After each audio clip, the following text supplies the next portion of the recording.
Hello అండి అందరికీ. ఇవాళ మా ఇంట్లో మేము స్పెషల్గా చేసుకునే చేపల పులుసు ఎలా చేసుకుంటామని చూపిస్తాను.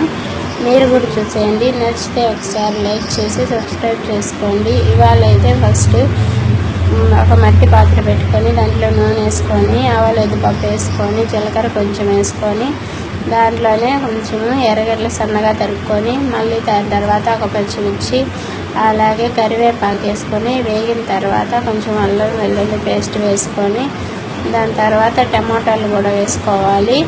ఇవైతే ముందుగా వేసుకుంటే దీంట్లో వాటర్ ఉంటుంది కాబట్టి అవి వేగవు. కాబట్టి అవి వేగిన తర్వాత టమాటాలు వేసుకోవాలి. దాని తర్వాత ఈ ఉప్పు కొంచెం వేసుకొని కొంచెం బాగా మగ్గిన తర్వాత కారము ధనియాల పొడి వేసుకొని చింతపులుపు వేసుకోవాలి. ఈ చింతపులుపు మీకు ఎంత పులుసు కావాలో అంత వేసుకోవచ్చు.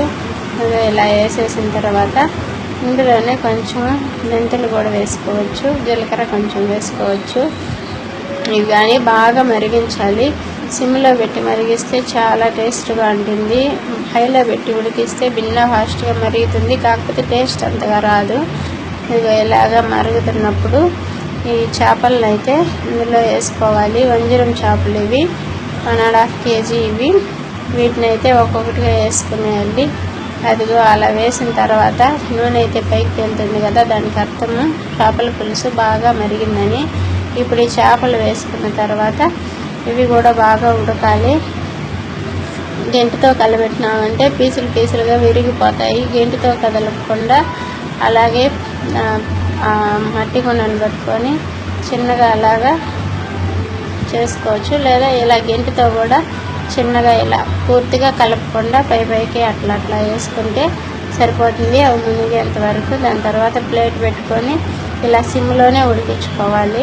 సిమ్లో ఉడికించుకుంటే బాగా ఉడుకుతుంది. కారం ఉప్పు అన్నీ పడతాయి దానికి. ఇలాగా నూనె పైకి తేలిన తర్వాత రెడీ అయినట్టే కూర. ఇంకా ఇప్పుడైతే కనుక దీంట్లో కొత్తిమీర కొంచెం జల్లుకునేసి పక్కకి దించుకునేసి అంతే డైరెక్ట్గా అన్నంలో వేసుకొని తినచ్చు. సంగటికి వెళ్ళుకుంటే ఇంకా బాగుంటుంది టేస్ట్. ఇదిగో ఇప్పుడు ఏంచిండి చేపలు, అట్లే పులుసు చేప అంటే సంగటి, రాగి ముద్ద సంగటి ఎలా ఉన్నాయి ఫ్రెండ్స్ చూసి లైక్ చేయండి.